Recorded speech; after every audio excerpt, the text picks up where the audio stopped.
Do we like the DeMarcus Cousins trade? Is it time to change AllStar Weekend? Baseball is in full swing. We'll give our thoughts on the MLB and tech.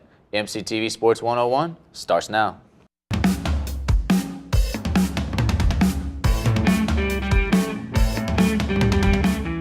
Hey there, sports fans. Welcome to MCTV Sports 101. I'm Kyle Stafford. And I'm Billy Ingle. The New Orleans Pelicans made the first big splash prior to the trade deadline this past Sunday as they received DeMarcus Cousins from the Sacramento Kings. In return, the Kings received Buddy Hield, Langston Galloway, Tyreek Evans, a 2017 first-round pick, and a 2017 second-round pick. Billy, what did you think of the trade?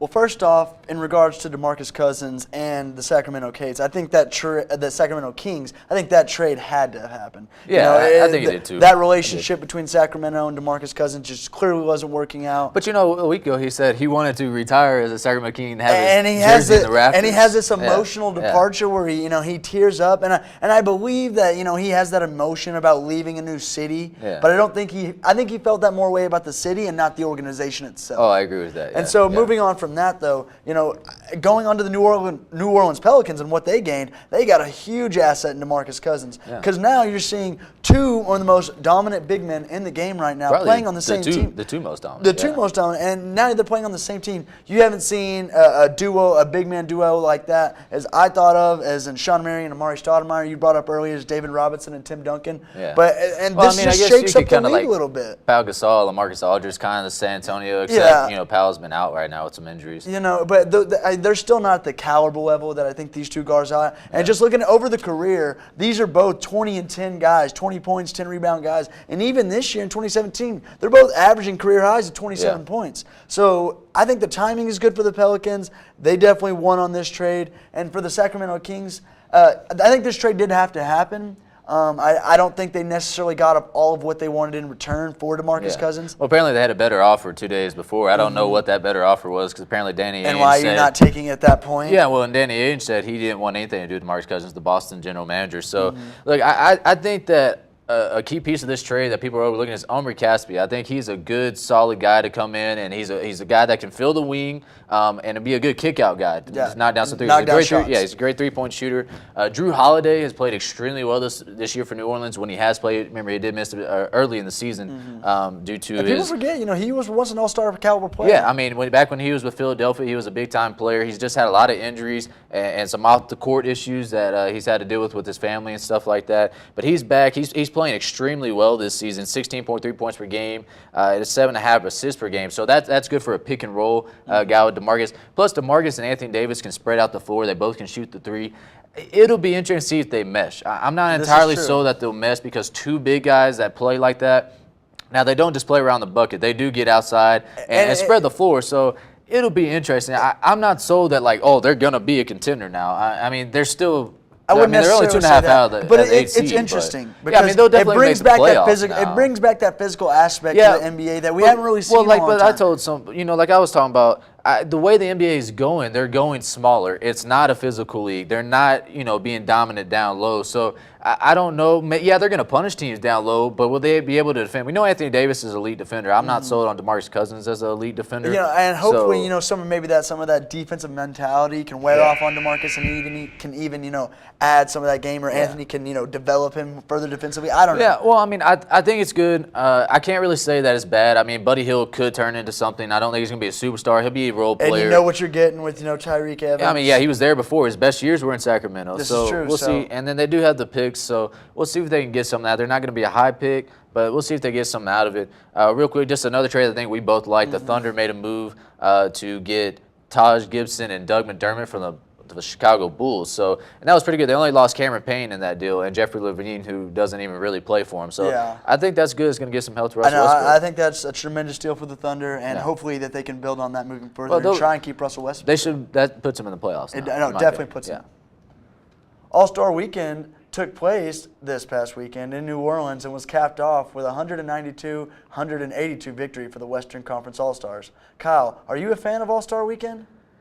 I am, but they got to do more. I think the dunk competition is just going down. I mean, you had last year with Levine and Gordon put on a show, but where's the superstars at? I mean, you know, back in the day, they had Vince Carter, Michael Jordan, Dominique Wilkins, Dwight Howard. Nate Robinson wasn't a superstar, but he was still fun to watch. Exactly. And you don't have those guys. And I would have loved to see LeBron, you know, back in his prime. I understand now, but Giannis Antetokounmpo put on a show in the All-Star game himself. So I'd like to see that. I actually like the All-Star game. I understand, like, they don't really play. I wish they'd play a little harder, but I understand at the same time they just want to put on a show for the fans, and I would pay money to go watch All-Star. I mean, I would too, just to be in the atmosphere of all those stars and all those type of caliber players. But just one thing interesting I wanted to point out: 10 years ago, in 2006, or in the 2006 All-Star game, the score was 122 to 120. Oh yeah, it's a lot of scoring now. Now because there's no defense. Yeah, and now you see, so you can see the competitive level. I mean, it was at least somewhat there, you know, 10 years ago, 20 years ago, and now it's just completely gone. Well, and even this is just a game where guys go out there, they just shoot, you know, they're just shooting threes and throwing alley-oops. Well, and I mean, even which after, is fun to watch, but I mean, honestly, me personally, you'd like to see some competitiveness. You want to see who's the best. I turned it off in the third quarter. Yeah, I mean, you want to see who's the best. You know, like Kobe went back and forth with some guys back, you know, but after he left, there's not enough competitiveness in the league, in my opinion. The guys don't want to compete against each other. It's more they all want to. For them, it's turned into they all want to come hang out at AllStar Weekend, exactly. And they take it as a vacation. Well, it should be a vacation, I don't know whether they need an incentive or whether they need to make it more meaningful as where it impacts the season standings. I don't know. Something has got to change though. I think they to make will. It, or it's going to end up like the Pro Football Hall of Fame. Oh, that's a joke. That All-Star game where literally it's a joke. It is. And I'll tell you, NBA's moving there. Yeah. Spring training is in full swing. We're almost a month away from opening day. Billy, what are your way too early season predictions? Well, looking back at last season, it's hard to ignore what the LA Dodgers did. You know, they had a fantastic season. It was spoiled by the Cubs and their, you know, historic run. And even then, I don't feel like they truly should have lost that series. I think they got kind of the sore end of the stick. They had a chance to win that. They did, and I feel like they just kind of ran into a hot Cubs team. But, you know, one thing that I, you know, kind of am worried about with them, they lost Josh Reddick this year. They gained went to Houston. They gained three pitching prospects for him. They did get Logan Forsythe, though, a good second baseman. He played with the Rays last year. He had a pretty good year. And they did re-sign Rich Hill. So, I mean, they got a good rotation. I mean, if Kenta Maeda has a good year, they got a good rotation. And Dodgers to go are dangerous. to go on with Clayton Kershaw and Scott Kazmir. If he stays healthy for a full year, too. But touching on a little bit, team, and maybe these aren't way too early predictions, but I'm predicting what my Rangers are going to try and do. And I'm hoping for big days. A little bit upset we lost Ian Desmond and Mitch Moreland. Those are real hometown favorite guys. We really took a liking to them. But, you know, we also got guys back like Napoli and Josh Hamilton. Hopefully they can do something exciting this year for the Rangers. I'm expecting at least another playoff run. And Hamilton's out with an injury right now in spring training. But, you know, I think a team – I'm going to go ahead and just give mine too, that I think will make it. I think the Cleveland Indians are another team that they're going to make another run. They got Edwin Encarnacion. They did lose Napoli, but that's an upgrade. They still have an elite pitching staff. I will say the Astros are a team to keep your eye on, but with the health of their rotation, I think is a problem. You know, you don't know if Keiko McCullers is going to be there for a full year. That would hinder them. And obviously, I think Chicago is the team to beat in the NL because they just have too much talent and they're still young. So I think I think the Cubs will be back in the World Series. Yeah, we'll see. But Texas Tech is off to a 4-1 start after a 16-1 drubbing of the New Mexico State on Tuesday. The Red Raiders are currently ranked number 11 in the polls and are looking to make yet another run to the College World Series. Kyle, are you expecting another big season out of Texas Tech? Yes, I think they have elite pitching this year behind Davis Martin, one of the best pitchers in the country. He's only a sophomore, and then Stephen Gingrey, also a sophomore as well. This is a good baseball team. I think the offense has been surprising the first 5 games. I don't think anybody expected the offense to produce like this. That was what a lot of people looked at this team and said, oh, that's what's going to hinder them this year. If the offense can produce enough, I think this pitching staff has enough to carry them all the way back to Omaha. It's tough to get there. The Big 12 is tough. The number 1 team in the nation resides in the Big 12, and that's TCU. Oklahoma State's also there. We'll find out a lot about Tech, though. They'll be playing the Shriner Hospital Classic in Houston at Minute Maid Park in the next week or so, and they'll be playing number 15 Texas A&M, number 14 Ole Miss, and number 2 LSU. So we'll learn pretty quick just how good Texas Tech is. A&M, of course, was in the College World, or a game away from the College World Series. TCU knocked them out, and then TCU beat us after that.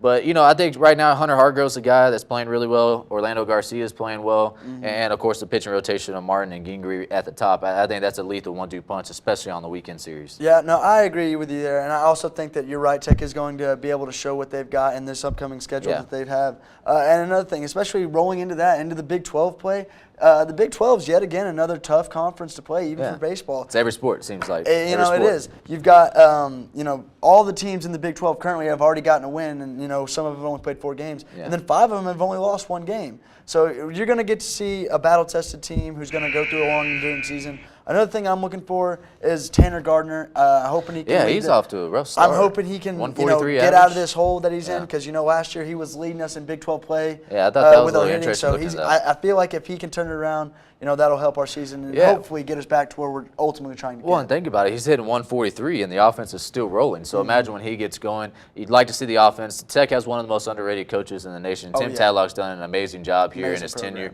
and completely turned around Tech baseball. So I'm hoping for another stretch run. Will they make the College World Series? It's too early to tell. We'll see as, again, the conference play. But I think the pitching can carry you a long ways. Pitching wins championships.